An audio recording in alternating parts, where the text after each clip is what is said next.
Chaque jour qui passe, nous nous réveillons avec ce plaisir, cette détermination et cet honneur de vous donner essentiellement les informations économiques en République démocratique du Congo. Mesdames et messieurs, merci de rester fidèles et bienvenue à cette tranche qui va devoir aborder la question sur le cours de produits agricoles sur le marché du 25 au 30 juillet 2022. Nous allons également revenir sur cette actualité qui a été d'ailleurs à la une. On parle ici de 35 millions de dollars comme nécessité pour soutenir la phase expérimentale de la gratuité de l'accouchement en République démocratique du Congo.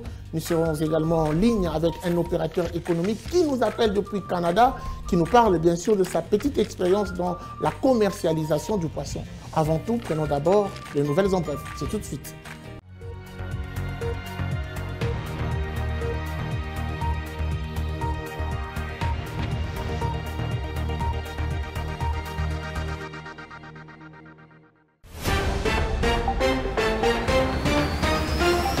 Commençons ces nouvelles en bref avec cette information. Au cours du premier trimestre 2022, le gouvernement de la RDC a exporté 572 983 tonnes de cuivre sur le marché international, renseigne le condensé statistique de la Banque centrale du Congo.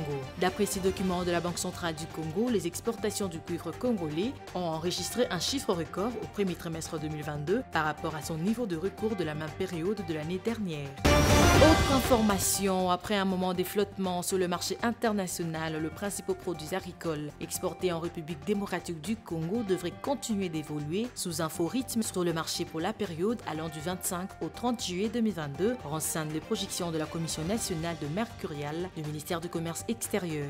D'après les experts du ministère du Commerce extérieur, le café Arabica devrait se négocier cette semaine à 4,7 $ le kilogramme contre 3,90 $ le kilogramme, soit une hausse de 0,17 $ américains. Plus de détails sur Zoom Ecoponet. Poursuivons ces informations. Au total, 9 zones de santé de la ville-province de Kinshasa, la capitale de la République démocratique du Congo, mettent déjà en œuvre la gratuité de l'accouchement et de la consultation prénatale et postnatale initiée par le gouvernement. D'après le Dr Jean-Jacques Mbungani, ministre de la Santé publique, Hygiène et Prévention, ces programmes de la gratuité de la maternité devraient coûter au gouvernement congolais près de 35 millions de dollars par an dans sa phase expérimentale. Il l'a affirmé à l'issue de sa visite le 23 juillet 2022 dans les différentes structures sanitaires qui appliquent déjà la gratuité de l'accouchement et des consultations prénatales et postnatales.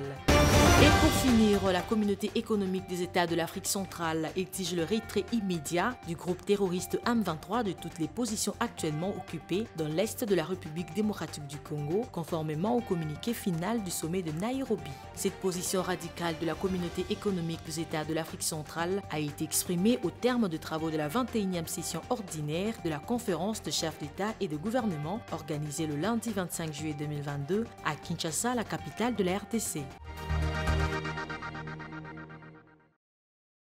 Voilà, de retour sur ce plateau, nous allons déjà prendre notre toute première rubrique. Il s'agit ici des chiffres clés et c'est avec Judith Unamaka.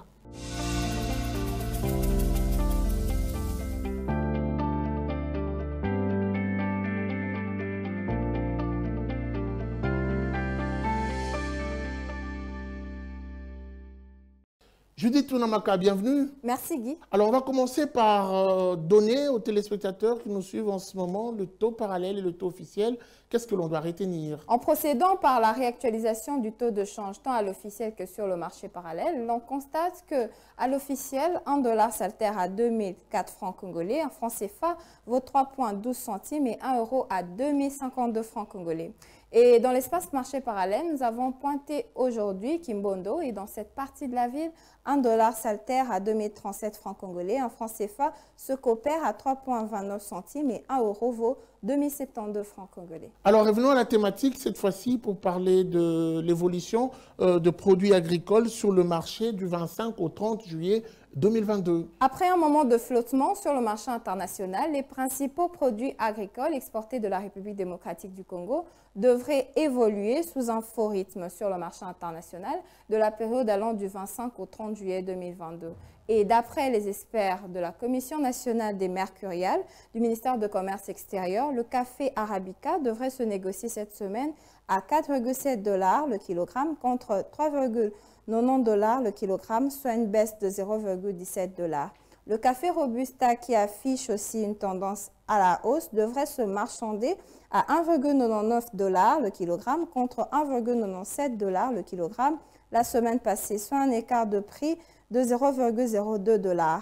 Le cacao sera vendu cette semaine à 1,19 $ le kilogramme contre 1,14 $ le kilogramme la semaine passée, soit un écart de prix positif de 0,05 $. Et soulignons qu'au cours de cette période, le caoutchouc devrait rester stable sur le marché international en se négociant à 0,82 $. Alors on va se quitter avec cette question. Judith Tonamaka, que dire de ces produits agricoles à tendance baissière en cette même période? Concernant les prix des menus forestiers qui devraient plonger sur le marché international au cours de cette semaine, il s'agit justement de la papaïne qui est en baisse cette semaine à 17,23 € le kilogramme contre 17,28 € le kilogramme la semaine passée, soit un écart de prix négatif de 0,35 €. Et les écorces de quinquina affichent une tendance baissière cette semaine à 2,01 € le kilogramme contre 2,04 € le kilogramme la semaine passée, soit une baisse de 0,03 €. La poudre de totakina plonge également à 58,80 € le kilogramme contre 60,00 € le kilogramme, soit un écart de prix négatif de 1,2 €. Le sel de quinine se vend cette semaine à 99,96 € le kilogramme contre 102 € le kilogramme, dégageant une baisse de 2,04 €. Et pour finir, le raolfia est également en baisse à 1,67 € le kilogramme contre 1,70 € le kilogramme, soit un écart de prix négatif de 0,03 €. Merci beaucoup à vous d'avoir répondu à notre invitation. Je rappelle que vous étiez donc à la présentation des chiffres clés. Merci à vous Guy, c'était un plaisir.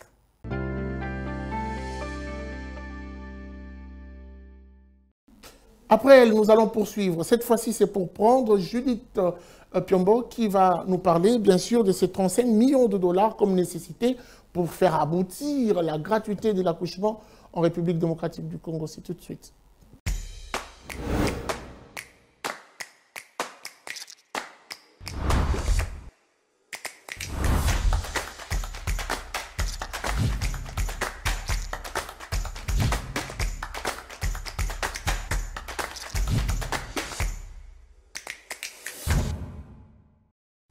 Elle vient de nous rejoindre sur ce plateau. Elle s'appelle Judith Piombo. Bienvenue à vous. Merci. Alors, on va commencer d'abord avec cette précision à donner. Nous parlons ici de la phase expérimentale de la gratuité de l'accouchement, ainsi que de consultations prénatales et postnatales initiées par le gouvernement de la République démocratique du Congo. Ces programmes, pour commencer, s'inscrivent dans quel cadre? Ce programme s'inscrit dans le cadre du régime d'assistance médicale aux personnes vulnérables et aux indigents. Et donc, ce programme de gratuité de maternité devra coûter au gouvernement une somme de plus ou moins 35 millions de dollars américains par an pour ou bien dans sa phase expérimentale. Et le ministre de la Santé publique, Hygiène et Prévention, ensemble avec sa délégation, se sont rendus dans quelques hôpitaux où ils ont remarqué que 9 zones de santé, déjà dans la ville de Kinshasa, mettaient en pratique cette gratuité de la maternité. Alors, j'ai pu retenir et souligner dans vos dires, vous parlez de 9 zones de santé ici dans la ville-province de Kinshasa, mais comment et que pense la population de ces dons, on peut le dire, du gouvernement congolais? Voilà, avant de parler de la réaction de quelques Quinois, commençons d'abord par jeter un coup d'œil sur les différents hôpitaux qui ont été visités par le numéro 1 de la santé ainsi que sa délégation. Il y a eu l'hôpital général de référence de Kinshasa, le centre hospitalier de référence de Kikimi, situé au quartier Mikondo, dans la commune de Kimbanseke. Il y a aussi le centre hospitalier de Kingasani, toujours dans la même commune. On parle aussi de l'hôpital Roi-Baudouin, Biamba Marie Mutombo à Massina. Et dans la commune de Ndjili, ils ont visité l'hôpital sino-congolais et l'hôpital général de référence de Ndjili. Et en ce qui concerne la réaction des différents habitants de la ville-province de Kinshasa, nous nous sommes rendus sur terrain pour vous ramener un élément qui en parle avec plus de détails. Alors nous allons quand même suivre ce reportage que nous ramène Judith Piombo. Nous allons le retrouver juste après pour les commentaires. Il faut d'abord, recycler les agents. Il faut que les agents de qualité soient là. De deux, vous voyez aujourd'hui, il y a nos frères et nos sœurs qui préfèrent aller se faire soigner dans des hôpitaux privés. Parce que dans des hôpitaux publics, l'accueil, il n'y en a pas. Je pense que c'est une bonne décision, mais il faudrait d'abord commencer par la gratuité des premiers soins pour les accidentés, pour des gens qui font des crises cardiaques. Est-ce que ces hôpitaux vont accepter la gratuité? Est-ce que banda ko bongisa hôpital normalement batu o ba yo bota kuna faut ba mona ke baza ba bota ma condition bien pour ba misusu baya. Voilà, nous avons suivi ce que pensent les différents bénéficiaires, mais la grande question, est-ce que ce programme ne concerne que la ville-province de Kinshasa ou il s'envisage une extension, genre un rallongement en province? Alors, lorsque le chef de l'État, Félix-Antoine Tshisekedi, s'est adressé à la nation le 30 juin de l'année en cours, il a indiqué que l'accouchement deviendrait gratuit sur l'ensemble du territoire national, ici en République démocratique du Congo, en commençant par la ville-province de Kinshasa. Donc, pour répondre directement à votre question, cela ne s'arrêtera pas que ici à Kinshasa. Le projet est de pouvoir l'étendre dans toute l'étendue ou sur toute l'étendue du pays. Merci beaucoup à vous pour ces précisions, Judith Piombo. Vous étiez donc à la présentation du dossier. Merci à vous. Voilà, nous allons cette fois-ci recevoir notre invité. Il s'appelle Mabika. Nous serons en ligne avec lui depuis le Canada. Il nous parle de sa petite activité en tant qu'opérateur économique. C'est tout de suite.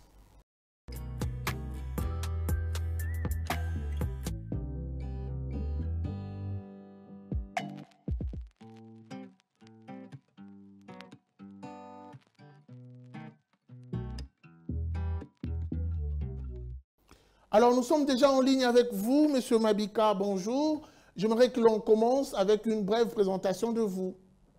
Bonjour, Monsieur Guy Chungo. Moi, c'est Monsieur David Mabika, un des administrateurs de l'entreprise Natureza SARL, qui est une société de droit congolais. Voilà pour la petite présentation de Monsieur David. Merci. Alors, on va commencer avec cette question, M. Mabika. Pourquoi ce choix de commercialiser le poisson en République démocratique du Congo? Monsieur Chungo, vous savez, je suis congolais et je suis quinois. J'ai vécu à Kinshasa et j'ai continué à vivre à Kinshasa même en étant à l'extérieur. Et c'est depuis des années que nous avons constaté que notre pays vit dans la dépendance sur l'importation des surgelés en ce qui concerne le poisson. Alors que dans d'autres pays africains, l'importation est quasiment interdite. Alors nous avons décidé de commencer chez nous, localement, même à petite échelle, mais de commencer. Donc l'inspiration n'est pas venue d'ailleurs, l'inspiration est venue dans ce que nous voyons et ce que nous consommons. Et c'est par là que tout est parti. Voilà. On doit quand même le reconnaître que les opérateurs économiques qui évoluent dans ce secteur sont très connus. On ne parle pas assez de vous. Ma question qui arrive enfin, c'est depuis combien de temps que vous faites ce commerce de poissons? Mais ça fait déjà une année que nous sommes dans notre petite expérience. C'est déjà une année.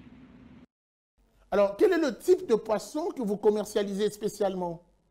Pour l'instant, nous avons des poissons bien précis. Nous avons le poisson capitaine, nous avons le poisson morue, nous avons de la morue.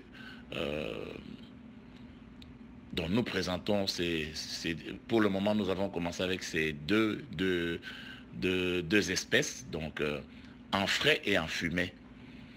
Et par ricochet, il y a aussi, on peut trouver la perche, on peut trouver un peu le poisson sol, mais ça c'est parfois par une clientèle pas à la demande, quoi. Mais en tout cas, en grande quantité, nous sommes dans la morue et le capitaine.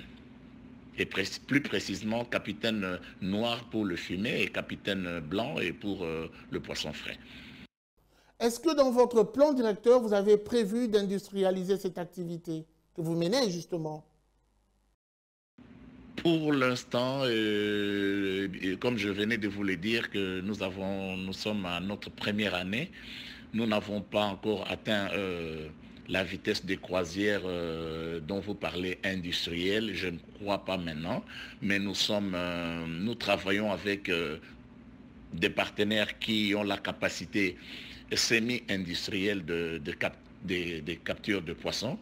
Donc, nous pensons que dans les jours à venir, nous serons en mesure d'avoir nous-mêmes la capacité de nous approvisionner avec nos propres machines et transformer avec nos propres machines. Mais pour le moment, nous avons opté pour l'option naturelle.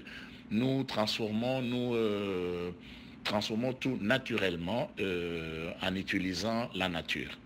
Et plus précisément, le soleil et le four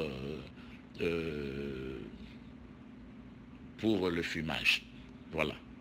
On doit quand même le dire ici qu'il y a une forte sollicitation au regard des types de poissons que vous commercialisez. Est-ce que vous avez suffisamment le moyen technique, mais également vous avez aussi les moyens financiers?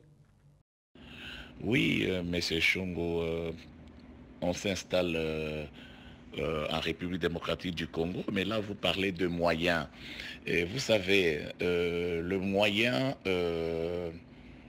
l'entreprise crée des moyens. Tu sais, on s'élance dans l'entrepreneuriat avec ce qu'on a.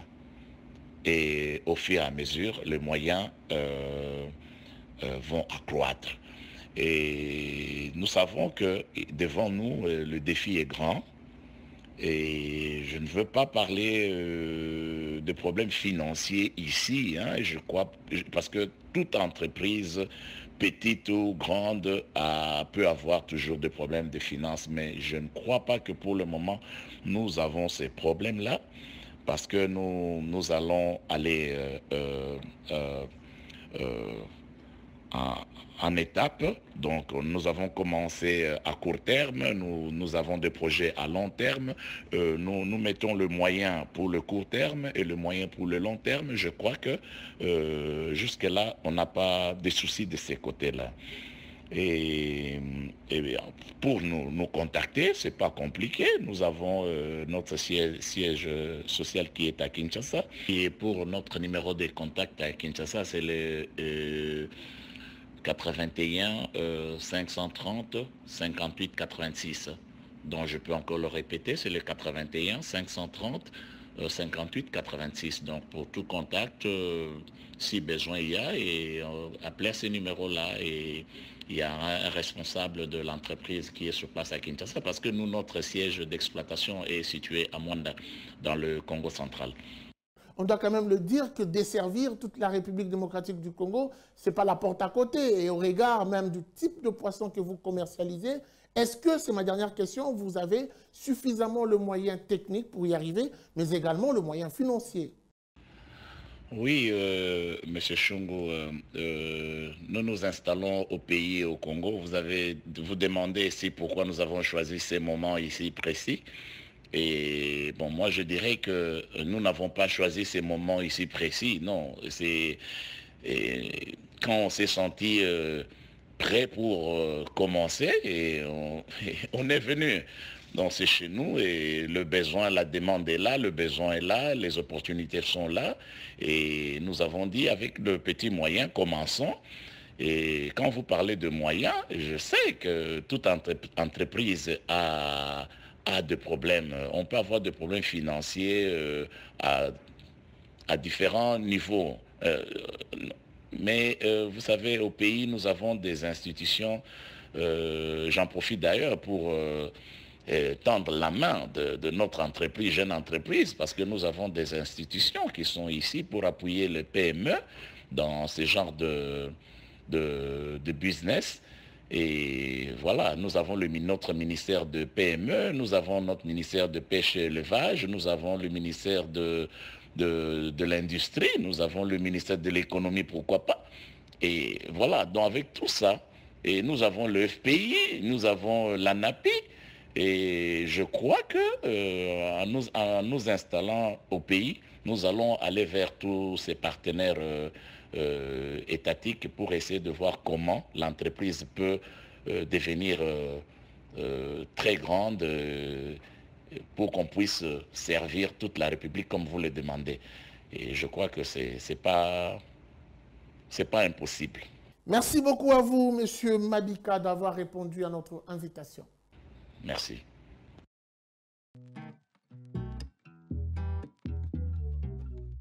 La chronique du jour nous parle de la République démocratique du Congo et des télécoms. Principalement, la thématique précise l'intérêt mobile en progrès et c'est avec Patrick Momboka qui nous donne plus de précisions. C'est tout de suite.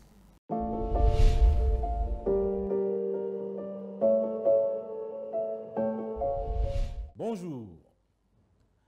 Aux côtés de l'activité minière industrielle se développe également l'artisanat minier.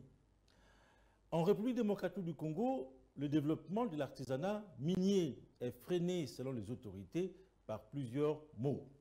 Au nombre de ces insuffisances répertoriées, le ministère de Mines évoque notamment 6 problèmes majeurs, à savoir le manque d'informations, l'insuffisance de moyens financiers et techniques, l'envahissement de périmètres concédés, la présence des étrangers sous les sites, ainsi que la pression fiscale et les problèmes environnementaux. Ce sont là autant d'équations que le gouvernement congolais, à travers le ministère de Mines, est appelé à résoudre. Conscient de la situation préoccupante, le gouvernement a donc initié un atelier sur la normalisation de l'artisanat minier en République démocratique du Congo, dont les conclusions devront être analysées et validées en Conseil de ministres. Pour la ministre congolaise des Mines, Antoinette Samba, le mal qui gangrène l'artisanat minier congolais ne fait que s'empirer. Il faudrait pour cela très vite trouver des solutions adaptées à l'ampleur des problèmes identifiés. Selon les dernières estimations, rien qu'en ce qui concerne le cobalt, il est indiqué qu'une fraction significative du cobalt est issue des exploitations minières artisanales et à petite échelle, parmi lesquelles travaillent pas moins de 100 000 exploitants artisanaux. Le secteur d'exploitation minière artisanale et à petite échelle a un fort impact sur la réduction de la pauvreté et la croissance de revenus locaux, en particulier en ce qui concerne les emplois peu qualifiés. Merci de votre attention.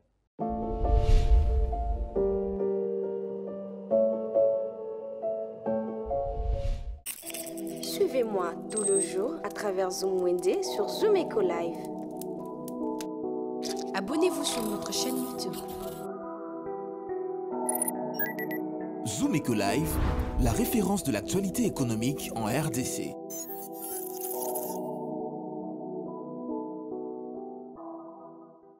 C'est devenu le souhait de plus d'une personne de se procurer, de s'offrir une chaîne de télévision. Ah bah oui, Zoom Wende est allé chercher pour vous ramener les détails qu'il vous faut pour être à mesure de se créer une chaîne de télévision. En tout cas, restez chez vous, n'hésitez pas de suivre attentivement. Naomi Kandé vous donne toutes les précisions dans sa rubrique Zoom Wende. C'est parti.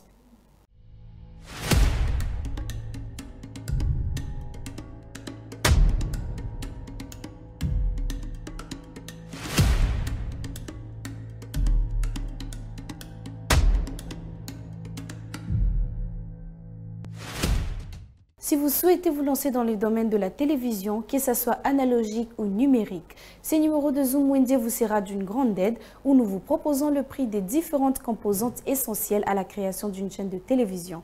Sans plus tarder, découvrons ces prix.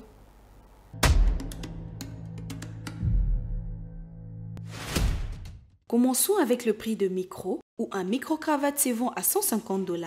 Pour ceux qui préfèrent utiliser des microconférences, cela est vendu à 80 $. Un émetteur TV de 3 kW se vend à 18 000 $. On vous ramène aussi le prix des faisceaux de 10 Go qui se fixe au prix de 10 000 $. Un câble guide-on est vendu à Kinshasa à 6 000 $. Pour le prix des antennes, cela coûte 13 000 $. Le prix des trépieds varie entre 139 $ et 249 $ américains. On vous ramène aussi le prix de mixeur où un mixeur audio X32 des 16 entrées se vend à 3 000 $. Un mixeur vidéo ATM Blackmagic Pro se fixe au prix de 4 000 $. Vous avez la possibilité de vous procurer un sac à outils au marché de Kinshasa au prix de 200 $. Vous aurez besoin d'un onduleur pour vos chaînes de télévision qui se vend à 1 000 $. Dans le marché quinois, vous trouverez aussi de câbles où un rouleau de câble de 5 mètres UTP RJ45 coûte 100 $. Un câble HDMI de 4G, le prix varie entre 30 $ et 60 $ américains. Et pour clore notre marché, un splinter de 1x4 à 1x8, le prix varie entre 30 $ et 70 $ américains.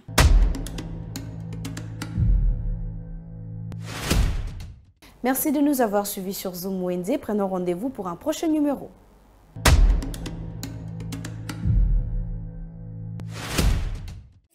Les rendez-vous économiques, c'est dans l'agenda sur Zoom Eco Live. Abonnez-vous sur notre chaîne YouTube. Zoom Eco Live, la référence de l'actualité économique en RDC.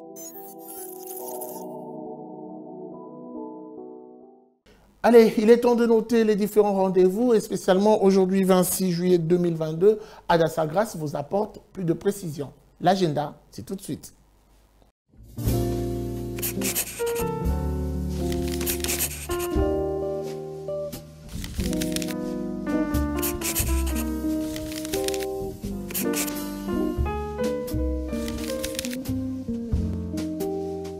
Bienvenue à l'agenda. Voici les rendez-vous du jour. La Fédération des entreprises du Congo tiendra une assemblée générale ordinaire le 27 juillet prochain qui sera axée sur « Bâtir ensemble ». L'activité aura lieu à Kinshasa, au siège de la FEC.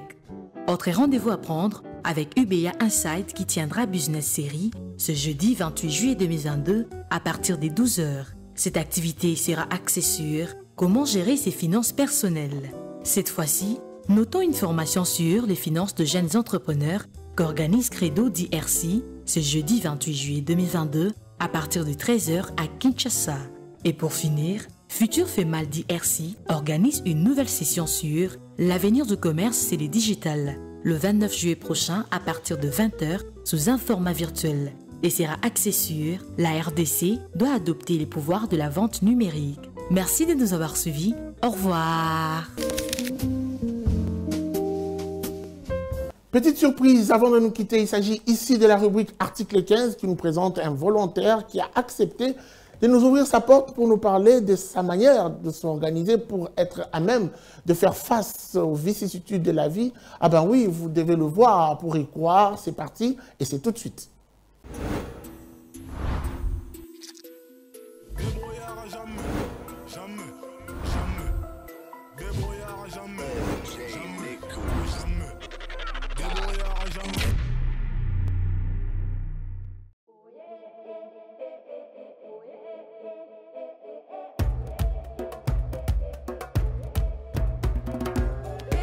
Atuka na bandi mukie koya makolo ngulu na gomoyo kobana na ngana oteka biloko nateka biloko mosusu nateka kaka manga mingenge paipai avoka biloko nateka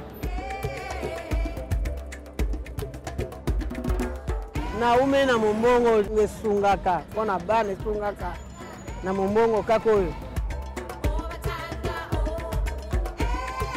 tokuta na badifete mosusu kobwaka mokolo okutani na malamu otekiti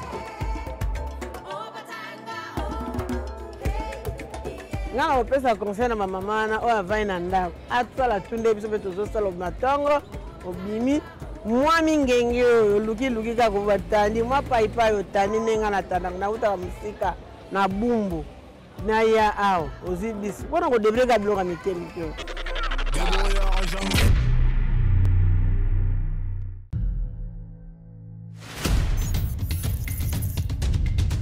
Nous avons pris l'engagement de toujours vous servir en vous donnant l'essentiel de l'information économique en RDC. Mesdames, Messieurs, c'est un plaisir de vous recevoir chez vous. Le gouvernement congolais dirigé par le Premier ministre Jean-Michel Sama Lukonde n'est jure que par la réduction du train de vie des institutions. Merci à vous, Judith Piombo, pour ce dossier. Merci, Unamaka. Désormais, suivez-nous à 19 h 30 sur la RTNC du lundi au vendredi avec le même plaisir. Zoom Eco Live, la référence de l'actualité économique en RDC. Allez, c'en est fini pour aujourd'hui. Merci de nous avoir suivis. La suite, c'est sans doute au prochain numéro avec le même plaisir. Au revoir et à très vite.